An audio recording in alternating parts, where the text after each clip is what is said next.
नमस्कार मित्रांनो, माझं नाव सतीश जाधव. मी आपलं स्वागत करतो आपल्या नेशन मराठी युट्यूब चॅनलवरती. मित्रांनो, आजच्या आपल्या व्हिडिओचा टॉपिक आहे ते म्हणजे 5 इयर्स. 5 इयर्सचं नाव तुम्ही बऱ्याच वेळा बऱ्याच ठिकाणी ऐकलं असेल. जर तुम्ही इंडस्ट्रीमध्ये कोणत्याही प्रकारच्या इंडस्ट्रीमध्ये काम करत असाल तर 5 इयर्स हा खूप महत्त्वाचा घटक आहे आणि अनेक ठिकाणी त्यांना मान्यता सुद्धा भेटलेली आहे आणि अनेक ठिकाणी त्यांची इम्प्लिमेंट करायचं चालू सुद्धा आहे. पण नक्की 5 इयर्स म्हणजे काय? तर 5 इयर्स म्हणजे एक जॅपनीज वर्क फ्लो मॅनेजमेंट आहे. वर्कप्लेस मॅनेजमेंट सिस्टीम आहे याची आपली. त्याच्यामध्ये 5 इयर्सचा अर्थ असा आहे की 5 असे शब्द आहेत जे येसने सुरुवात होतात आणि त्यांचा अर्थ म्हणजे त्यांच्या अर्थाशी निगडीत जी गोष्ट आहे त्या वापरून आपण आपलं वर्कप्लेस मॅनेजमेंट कशी करू शकतो आणि त्याचा फायदा हे आहे की आपल्या प्रोडक्टची क्वालिटी चांगली होते, सेफ्टी इम्प्रूव्हमेंट होते आणि तिसरं म्हणजे आपला वेळ खूप वाचतो. तर आता हे 5 इयर्स मध्ये जे 5 इयर्स पासून जे वर्ड चालू होतात ते कोणते आहेत ते आपण पहिल्यांदा बघूया. तर पहिले वर्ड आहे तो म्हणजे सेरी, दुसरा सेंटम, नंतर तिसरा सेसो, नंतर सिकेसु आणि सित्सुके. तर हे 5 जॅपनीज वर्ड आहेत. तर आता हे जॅपनीज वर्ड जगामध्ये सगळ्यांना समजणार नाही किंवा लक्षात ठेवता येणार नाही. आपण एक वेळ Google ट्रान्सलेट करू आणि त्याचा अर्थ समजेल सुद्धा. पण ते लक्षात कसे ठेवायचे? तर त्यासाठी इंग्लिशमध्ये त्याचे काहीतरी वर्ड तयार केलेले आहेत. त्यापासून ते सुद्धा येस पासून तयार करण्यात आले. पण अर्थ दोघांचा सेम होतो.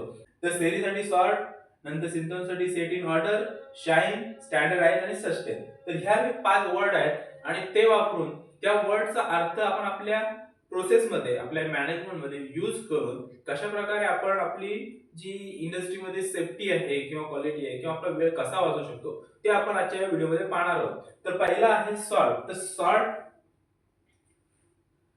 सॉर्ट म्हणजे छाटणी. आपल्याला माहिती आहे मराठीमध्ये त्याचा अर्थ छाटणी. सॉर्ट इझिली सगळ्यांना समजू शकतो. तर याचा अर्थ काय होतो की आपल्या गरजेच्या आणि न गरजेच्या वस्तू आहेत ते वेगवेगळ्या करणे. म्हणजे आता कधी कोणत्या लागणार आहेत, नंतर कोणत्या लागतील. अशा ज्या गरजेच्या वेगवेगळ्या वस्तू आहेत किंवा कोणत्या विभागातल्या कुठल्या वस्तू आहेत. समजा आता जर टेस्टर असेल तर तो इलेक्ट्रिकल भागामध्ये पाहिजे. जर पॅनल असेल तर तो फिटरच्या ह्याच्यामध्ये पाहिजे.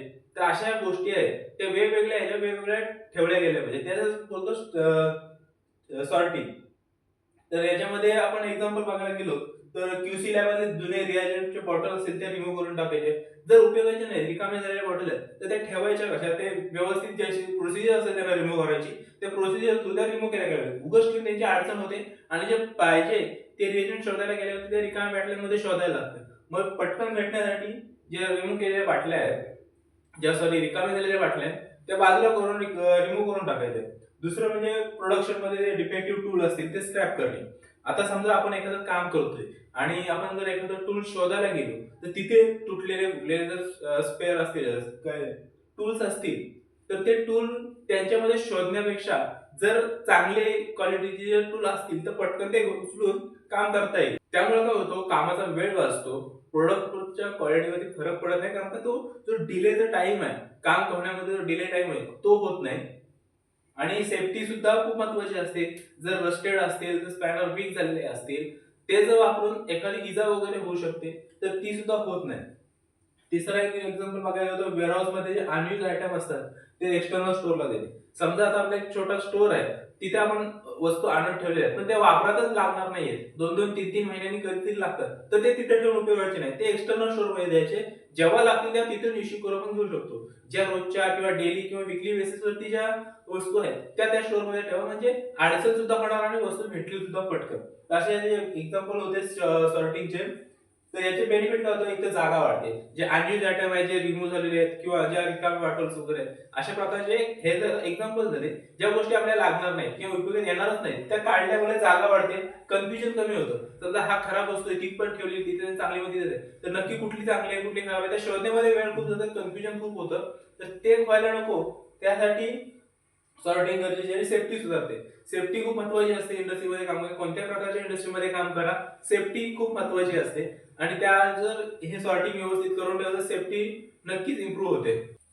आता यानंतरचा दुसरा टाइप आहे तो म्हणजे सेट इन ऑर्डर, म्हणजे त्यांची व्यवस्थित मांडणी करून ठेवणे. ह्याच्यामध्ये सुरुवात करण्यापूर्वी हा एक लाईन आहे, गोल्डन रूल आहे, place for everything and everything it is place. म्हणजे प्रत्येक गोष्टीसाठी तिचं एक व्यवस्थित जागा पाहिजे आणि प्रत्येक वस्तू तिच्या त्या जागेवरती पाहिजे. जर असं असेल तर कोणती गोष्ट शोधण्यासाठी वेळ लागणार नाही आणि कोणती गोष्ट कुठे ठेवायची हा प्रश्न पडणार नाही. त्याचं काय, गरजांच्यासाठी प्रत्येक वस्तूचे स्पेसिफिक स्थान निश्चित करणे, त्याला बोलतात व्यवस्थित ऑर्डर, सेट इन ऑर्डर. हे तर काय एखाद्यावर टूल आहे, त्या टूलसाठी मार्क करून ठेवणे, प्रत्येक त्यांची लेबल लिहून ठेवायचे, लेबलवर त्यांची लोकेशन, ते कुठे ठेवायचे, त्या सगळ्या गोष्टी व्यवस्थित जर मार्किंग करून ठेवल्या, रॉ मटेरियल जे असतील त्यांना कलर कोडिंग करून ठेवायचे. याच्यामुळे काय होईल माहितीये का, की आपला वेळ वाचणार आहे. व्यवस्थित वस्तू असेल तर वेळ वाचतो, योग्य वेळेला योग्य कामासाठी योग्य तर टूल वापरता येईल, योग्य ती वस्तू घेता येईल वेळेवर. त्यामुळे कसं आहे की एखाद्या व्यक्तीने एखादी वस्तू येऊन ठेवून दिली. इंडस्ट्रीमध्ये कसं प्रत्येकासाठी सेपरेट सेपरेट टूल नसतात. एकच व्यक्ती येणार, तो टूल घेणार, वापरणार, पण दुसरीकडे नेऊन ठेवणार. मग दुसऱ्या शिपमध्ये दुसरा व्यक्ती आला, त्याला जर ते टूल पाहिजे असतील तर तो शोधत कुठे बसणार. त्यासाठी जर व्यवस्थित जर त्यांची जागा निश्चित केलेली असेल तर दुसऱ्या शिपमध्ये असणारा माणूस येऊन तिथनं ती वस्तू आरामात घेऊ शकतो. पण त्याला माहिती असेल की ती वस्तू मला तिथेच भेटेल, त्यासाठी शोधायची गरज लागणार नाही. तर व्यवस्थित मांडणी करून ठेवायचा हा फायदा होतो की मेन म्हणजे वस्तू वेळ वाचतो खूप सारा आपला, मिस्टेक होत नाही की ही वस्तू नक्की कुठली आहे, काय आहे. चुकीची वस्तू तिथून घेतली जाते, तेव्हा तिचे लेबल व्यवस्थित लावलेले असतात, ती वस्तू कुठे उपयोगी येणार आहे ते सुद्धा लावलेले असतात, त्यामुळे मिस्टेक होत नाही कुठल्या गोष्टीची. त्यासाठी सेट इन ऑर्डर हे खूप महत्वाचं आहे. तिसरा आहे शाईन. सिसोचा अर्थ होतो शाईन. शाईन म्हणजे काय, फक्त क्लिनिंग करायची नाही, तर क्लिनिंगचं व्यवस्थित इन्स्पेक्शन करायचं. म्हणजे काय की समजा मशीनचे एक्सटेरियर पार्ट, पंप, वॉल हे रोज क्लीन केले गेले पाहिजेत. क्यूसीचे इन्स्ट्रुमेंट आहेत ते डस्टफ्री ठेवले पाहिजे, स्पिलेज त्वरित क्लीन केलं पाहिजे.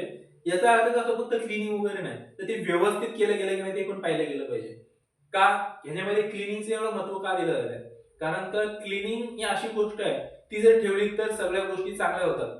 क्लिनिंग नसेल तर त्या व्यवस्थित ठिकाणी ठेवून पण त्या वस्तूंचा काही उपयोग होणार नाही, तुमचा वेळ वाचणार नाही, क्वालिटीवरती पण त्याला इम्पॅक्ट पडणार तुमच्या प्रोडक्टच्या. आणि मेन म्हणजे ब्रेकडाऊन कमी होणार, कंटॅमिनेशन होऊ शकत नाही आणि वर्कप्लेस सेफ राहतो. समजा एखाद्या वर्करने एखादी वस्तू वापरली आणि ती तशीच खराब अवस्थेमध्ये नेऊन ठेवली, ती जागेवर व्यवस्थित ठेवली, ऑर्डरमध्ये ठेवली, पण खराब आहे ती. नेक्स्ट टाइम जो दुसरा येईल त्याने पण ती वस्तू घ्यायला गेला तर त्याला ती खराब कंडिशन मध्ये भेटणार. मग तो पहिले तिला क्लीन करणार, त्या क्लीन करण्यामध्ये वेळ जाणार, त्याला कशाने खराब झाली ते त्याला माहिती नसतं. जर ते माहिती नसेल त्याने दुसरं काहीतरी क्लीन करण्यासाठी वापरलं, त्याची युनिटी रिएक्शन वगैरे होऊ शकते. तर असं काही आहे, क्लिनिंग सोलंट जर चुकीचं वापरलं तर रिएक्शन होऊन त्याला सुद्धा त्रास होऊ शकतो.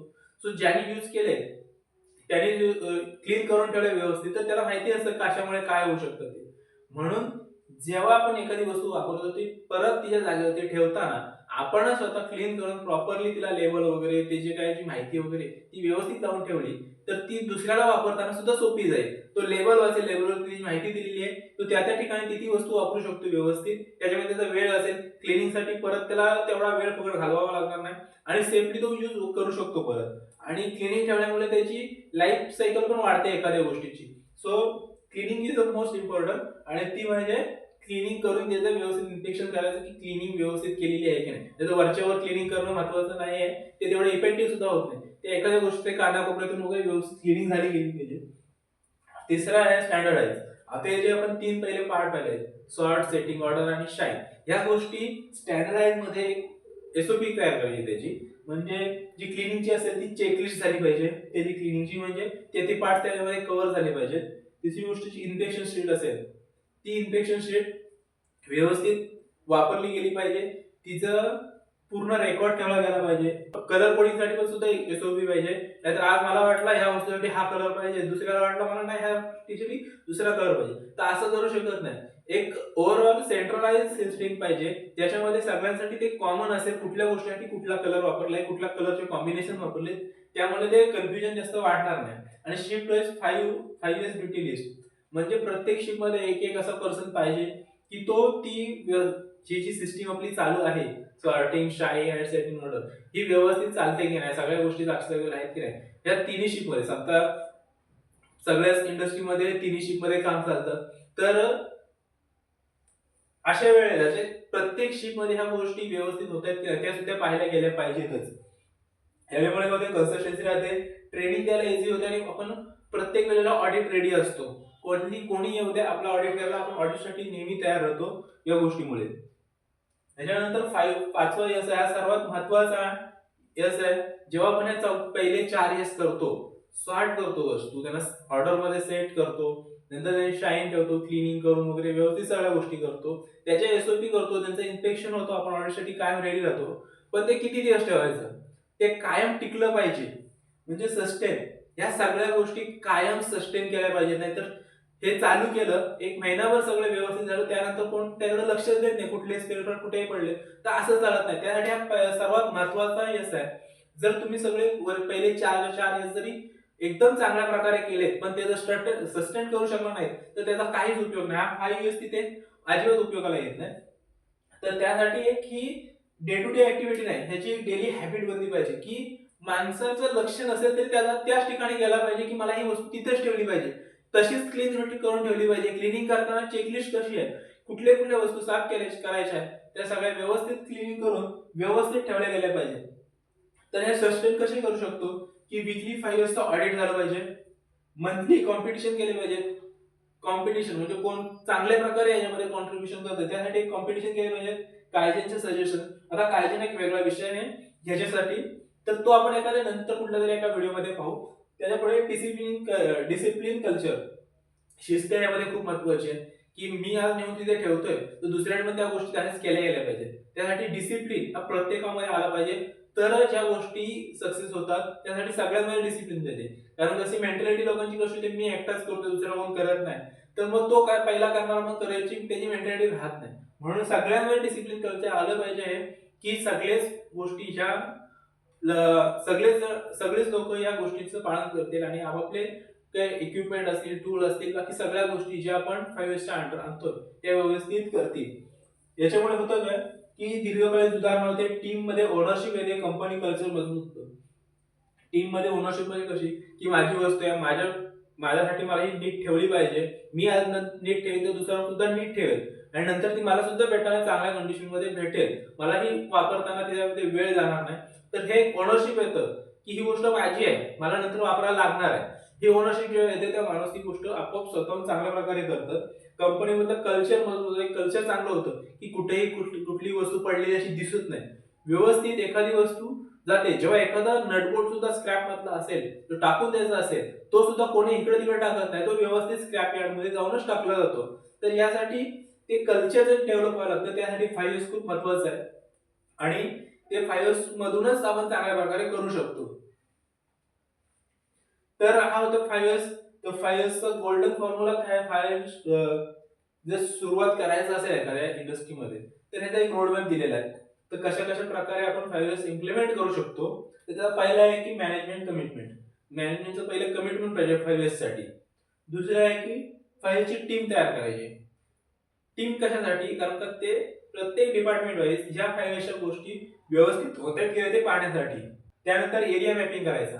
एरिया मॅपिंग म्हणजे काय नक्की, की कुठली गोष्ट कोणत्या ठिकाणी राहील, हे पार्ट त्या ठिकाणी, ते पार्ट त्या ठिकाणी, असे जे पार्ट आहेत ते कोणत्या ठिकाणी राहतील. त्यासाठी प्रत्येक डिपार्टमेंटमध्ये एक एक सेपरेट जागा फिक्स करावी लागेल. त्यांच्यासाठी लेबलिंग वगैरे करायला लागेल. त्यानंतर येतो ट्रेनिंग. ट्रेनिंग काय, की प्रत्येकाला समजायला पाहिजे की 5 इयर्स नक्की काय, कोणत्या गोष्टी कुठे ठेवायच्या, आपण कशासाठी करतोय, का करतोय, त्यांनी काय आपल्याला बेनिफिट होणार आहेत. तर या गोष्टी सगळ्या समजण्यासाठी सगळ्या जे कामगार आहेत, जे एम्प्लॉईज आहेत, त्यांना सगळ्यांना ट्रेनिंग भेटली पाहिजे या गोष्टीची. नंतर red tag campaign. Red tag campaign म्हणजे काय, जे 5 इयर्स मध्ये जे आपण टूल वगैरे जे व्यवस्थित ठेवणार आहोत, जे खराब वगैरे होते, त्यांना व्यवस्थित टॅग करून ठेवायचे, रेड टॅग करून. नंतर क्लिनिंग, जे आपण मगाशी बोललो. रेड टॅग म्हणजे सॉर्टिंग, क्लिनिंग, व्हिज्युअल कंट्रोल म्हणजे standardise, regular audit, continuous improvement. म्हणजे हे शेवटचे जे रेड टॅग पासून जे पॉईंट आहेत ते आपण अगोदर जे 5 एस मध्ये शिकलो तेच पॉईंट परत आहेत, की सॉर्टिंग करायची, शाईन, क्लिनिंग ड्राईव्ह म्हणजे शाईन, त्याच गोष्टीकडे परत केलेल्या आहेत. आणि कंटिन्युअस इम्प्रुव्हमेंट म्हणजे शेवटचं सस्टेन. तर या अशा गोष्टी वापरून आपण आपल्या कोणत्याही इंडस्ट्रीमध्ये करू शकतो. आता याचे मेन फायदे काय आहेत? प्रत्येक गोष्ट जागच्या जागेवर घेतली होती, ठेवायची, क्लीन करायची, तर त्यामुळे कर्मचाऱ्यांमध्ये डिसिप्लिन वाढतं. आणि तो फक्त 5 इयर्स मध्येच नाही, पण ते प्रत्येक गोष्टीमध्ये काम करताना ते डिसिप्लिन दिसून येतं. त्यामुळे माणसाची प्रोडक्टिव्हिटी नक्कीच वाढते आणि जी मेंटॅलिटी आहे ती सुद्धा खूप जास्त चेंज होते. तर ह्याच्यामध्ये एक मेन वाक्य काय, की 5 इयर्स म्हणजे खर्च नाही. कारण की लोकांना वाटतं ह्याच्यामध्ये टॅग रेट जास्त खर्च सुद्धा नसतो. एक जागा निवडायची, त्यानंतर एक ते टॅग करायची, लेबल प्रिंट आउट करायचे, हा खर्च वाटतो लोकांना, पण हा खर्च नाही, ही इन्व्हेस्टमेंट आहे. त्याच्यामुळे काय होतं, आपलं प्रोडक्शन वाढतं, प्रोडक्टिव्हिटी वाढते. तर ह्याच्यामध्ये 5 म्हणजे खर्च नाही तर इन्व्हेस्टमेंट आहे. जेव्हा जीएमपी ऑडिट असो, आयएस ऑडिट किंवा कोणताही ऑडिट येऊ शकतो, तर त्या ऑडिटमध्ये कोणत्या प्रकारचे पॉइंट्स काढू शकतात, ऑडिटचे फायंडिंग काय असतात, तर त्याच्यासाठी आपण एक दुसरा एक व्हिडिओ बनवणारच लवकर. जर बनवला असेल आतापर्यंत तर इथे तुम्हाला दिसून जाईल स्क्रीनवरती, तिथे टच करा आणि हा तो व्हिडिओ नक्की बघा. ह्या 5 इयर्स मध्ये एवढंच होतं. तुम्हाला व्हिडिओ कसा वाटला? एक शॉर्ट मध्ये आपण खूप चांगल्या प्रकारे डीपली समजायचा प्रयत्न केलेला आहे 5 इयर्स म्हणजे काय. 5 इयर्सचे खूप मोठे मोठे सेमिनार होतात, त्याच्यामध्ये खूप डीपली एक एक पॉईंट शिकवलं जातो. पण आपण सुद्धा या कमी वेळामध्ये खूप काही देण्याचा प्रयत्न केलेला व्हिडिओमध्ये. तुम्हाला यातून काही थोडं जरी मिळालं भेटले असेल तर व्हिडिओला लाईक करा, कमेंट मध्ये सांगा तुम्हाला पुढचा व्हिडिओ कोणत्या टॉपिकवर पाहिजे इंडस्ट्री बाबत, आणि चॅनलला सबस्क्राईब करायला विसरू नका. पुन्हा भेटू अशा एका व्हिडिओमध्ये. धन्यवाद.